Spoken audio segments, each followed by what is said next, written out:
গতকালকে থেকে রোনালদিনহোর স্টেটমেন্টটা নিয়ে অনেক অনেক কথাবার্তা চলতেছে এবং এই স্টেটমেন্টটা ব্রাজিল ফ্যানদের কাছে এবং ব্রাজিলিয়ানদের কাছে অনেকটা ভালো লাগে নাই, এবং এটা স্বাভাবিক কারণ রোনালদিনহো বলছে যে ব্রাজিলের এই মুহূর্তে আমি ব্রাজিল টিমকে সাপোর্ট করব না, কারণ দলের ভিতরে কোনো আসলে জয়ের মানসিকতা নাই। জন্য যে আসলে চেষ্টাটা তাদের ভিতরে নাই। এই কথাগুলো বলার পর রাফিনাও কিন্তু আসলে একটা স্টেটমেন্ট দিছে যে কিছুদিন আগেও কিন্তু কোপা আমেরিকার জন্য ভিনিসিয়া জুনিয়রের কাছ থেকে রোনালদিনহো টিকিটের কথা বলছে। তো এখানে বিষয়টা স্বাভাবিকই আছে, এবং এই বিষয়টা নিয়ে অনেকে অনেক ভাবে আসলে উপস্থাপন করতেছে যে রোনালদিনহো কেন এই কথাটা বললো, এটা তার বলা উচিত হয় নাই, বা এটা যদি বলতো তাহলে তাদের টিমের সাথে একত্রে ড্রেসিং রুমে কথাটা শেয়ার করতে পারতো, কারণ রোনালদিনহো হচ্ছে ব্রাজিলিয়ান লিজেন্ড। তার তো আসলে সবার সম্মুখে এইভাবে স্ট্যাটাস দেওয়াটা উচিত হয় নাই। তো এই বিষয়টা নিয়ে আসলে আহ, ভিন্ন লোকের ভিন্ন মতামত, বাট কথাটা কিন্তু 100% সত্যি এবং যৌক্তিক। সে যে কথাটা বলছে, কথাটা কিন্তু আসলে যৌক্তিক, এখানে কোনো ভুল নাই।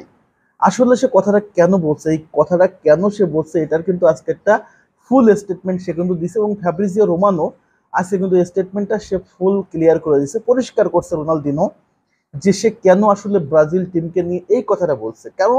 কারণ হচ্ছে ব্রাজিল ভাই একটা সময় অন্যতম সেরা দল ছিল, বিশ্বের নাম্বার 1 দল ছিল, এবং দাপট ফুটবলীয় আসলে ফুটবলের সিস্টেম, ফুটবলের ক্যাটাগরি ব্রাজিলের ধারে কাছে কেউ ছিল না।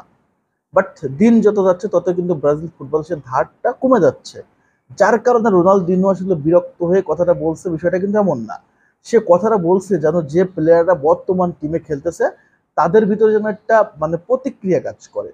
কারণ সেই জন্য বলছে যেন তাদের ভিতরে প্রতিক্রিয়া কাজ করে। সামনে কোপা আমেরিকা, এর আগে আপনার কোপার জন্য প্রস্তুতি ম্যাচ খেলছে আমেরিকার সাথে, মেক্সিকোর সাথে।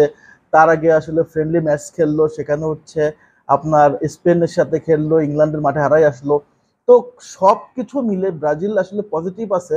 রেজাল্টটা ব্রাজিলের বিপক্ষে যায় না, অর্থাৎ একটা ম্যাচও কিন্তু হারে নাই। তারপরেও ব্রাজিল সুলভ যে পারফরমেন্সটা একসময় ব্রাজিলের ছিল, দাপট ছিল, মাঠে প্রতিপক্ষকে ডোমিনেটর ছিল, সেটা কিন্তু দেখতে পারতেছে না। যার কারণে রোনালদিনো এই কথাটা বলছে, কারণ যেন প্লেয়ারদের ভিতরে একটা সিরিয়াসনেস কাজ করে, এবং এই কথার প্রেক্ষিতে যেন তারা অন্তত পজিটিভ চিন্তা ভাবনা থেকে কোপা আমেরিকা খেলতে যায়। কারণ রোনালদিনো কিন্তু ক্লিয়ার করছে যে সামনে আমাদের কোপা আমেরিকা, এবং এই কোপা আমেরিকাটা আমাদের সবচেয়ে বেশি গুরুত্বপূর্ণ এই টুর্নামেন্টটা জিতা।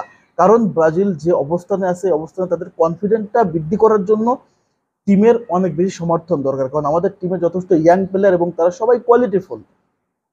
বিশেষ করে ব্রাজিলের যদি আক্রমণ দেখেন, সেখানে ভিনিসিয়াস, রদ্রিগো, এনরিক, আপনি বিশ্বের অন্যান্য টপ টপ যে দেশ আছে সেখান থেকে যদি আপনি তুলনা করেন, এটা কিন্তু যথেষ্ট কোয়ালিটিফুল একটা আপনার আক্রমণ ভাগ। যেমন গতকালকে স্পেন আপনার হচ্ছে আপনার ক্রোয়েশিয়াকে 3টা গোল দিচ্ছে, এবং সেখানে তাদের আক্রমণে কে কে আছে?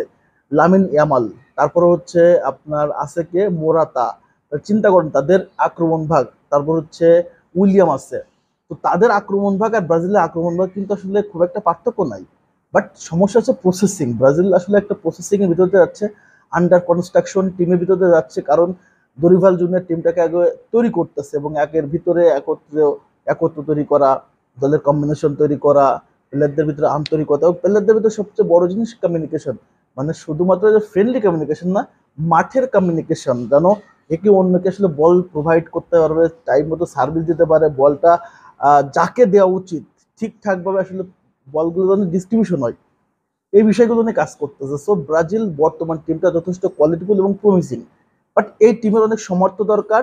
এই টিমের প্রতি সবারই আসলে আন্তরিকতা আছে, ব্রাজিল টিমের প্রতি ভালোবাসা সবারই আছে, যার জন্য রোনালদিনো কথাগুলো বলছে যেন এই টিমটা, দাপটের টিমটা, ব্রাজিলের ঐতিহ্যটা ফেরত আসে, এবং সবাই যেন নিজের দায়িত্ব আসলে খেলতে পারে। ভিনিসিয়াস জুনিয়র যেন নিজের সেরা খেলাটা দিতে পারে, যেমনটা রিয়ালের হয়ে দিচ্ছে, রদ্রিগো যেটা সেরা খেলাটা দিতে পারে। মিডফিল্ডে বুনো গুইমারেস, লুকাস পাকুয়ে, তাদের ভালো পারফরমেন্স দরকার। এবং যারা হচ্ছে ডিফেন্স আছে, বিশেষ করে দানিলো, তারপরে হচ্ছে ওয়েন্ডেলে, বেরাল্ডো, মার্কিনোস, এরা যদি এদের পারফেক্ট পারফরমেন্সটা দিতে পারে, কোপাতে ব্রাজিল ভালো পারফরমেন্স করবে। এই টোটাল বিষয়গুলো নিয়ে যেন অন্তত ব্রাজিল প্লেয়ারদের বর্তমান যারা আছে তাদের ভিতরে একটা ভালো প্রতিক্রিয়া তৈরি হয়, একটা পজিটিভ একটা ভাইব তৈরি হয়, যার কারণে রোনালদিনো কিন্তু এই কথাটা বলছে, এবং সে কিন্তু আজকে বিষয়টা ক্লিয়ার করছে। এবং সে বলছে অবশ্যই আমি ব্রাজিলের কোপা আমেরিকা দেখবো এবং ব্রাজিল টিমকে সমর্থন করবো। তার জন্য রেক্সোনার সাথে কিন্তু সে আসলে কমিউনিকেশন করে একটা দলবদ্ধভাবে আসলে ব্রাজিল টিমকে ডেভেলপমেন্টের জন্য কাজ করতেছে। ব্রাজিলে তো লিজেন্ডের অভাব না আছে, কিন্তু কোনো লিজেন্ড ব্রাজিলের দায়িত্ব নেওয়ার জন্য আগে আসে নাই। কেউ তো ব্রাজিলের এই নড়বড়ে একটা অবস্থা থেকে আসলে উত্তরণের কোনো রাস্তা বলে নাই। রোনালদো, রিভালদো, তারপর হচ্ছে আপনার কার্লোস, কাকারা তো ব্রাজিলের লিজেন্ড, তারা কিন্তু ব্রাজিল টিমটাকে ডেভেলপমেন্টের জন্য কাজে আসে নাই, আগে আসে নাই, কোনো কথাও বলে নাই। তো রোনালদিনহো যেহেতু বলছে, তার মানে হচ্ছে ব্রাজিল টিমের প্রতি তার ওই যে মহাব্বতটা ছিল এখনো আছে, এবং সে চাই যেন টিমটা আগে একটা অবস্থানে ফেরত আসে। তো এই যে মিশ্র একটা মানে কন্ট্রোভার্সি তৈরি হয়েছে, এটা আসলে কোনো সুযোগ নাই তৈরি হওয়ার, কারণ সে ব্রাজিলিয়ান লিজেন্ড, সে ব্রাজিলের বিশ্বকাপ জিতছে। তো তার যে ভালোবাসা, তার যে ডেডিকেশন দেশের প্রতি, দলের প্রতি, এটা আপনার আমার ভাই নাই। সো তার কথাকে মিশ্রভাবে আসলে ব্যাখ্যা না করে তার কথাকে পজিটিভ হিসেবে নিয়ে আমরা মনে করি, এবং ব্রাজিল টিম আসলে এই বিষয়গুলো পজিটিভ নিয়ে, রাফিনা দেবে পজিটিভলি নিছে, এবং সেভাবে যদি দল পজিটিভ নেয় এবং কোচ যদি রোনালদিনোর এই কথাগুলো পজিটিভলি নেয়, একটা সিরিয়াস প্রতিক্রিয়া হবে এবং দলটা এই কোপাতে ভালো একটা পারফরমেন্স আমরা দেখতে পাবো। এবং এই কোপাতে যদি ভালো পারফরমেন্স, অর্থাৎ দলের ভিতরে যদি কমিউনিকেশনটা ডেভেলপ হয়, কম্বিনেশন ডেভেলপ হয়, তাহলে সামনের বিশ্বকাপটা আমাদের কাছে আসলে খুব সহজ হবে। সো এটা হচ্ছে আমাদের আসলে মূল আলোচনা, এবং রোনালদিনোর আলোচনাটা আপনারা তো ক্লিয়ার হয়েছেন। যারা যারা এই সম্পর্কে, রোনালদিনো কেন কথাটা বললো, এই সম্পর্কে রোনালদোরা কেন খেলা দেখবে না, এই সম্পর্কে আপনাদের ভিতরে মিশ্র ধারণা তৈরি হয়েছে, তারা অন্তত ক্লিয়ার। আপনার ফ্যাব্রিজিও রোমানোর যে স্টেটমেন্ট আছে সেটা আপনারা দেখতে পারেন, অবশ্যই আপনারা বিষয়টা ক্লিয়ার হয়ে যাবেন।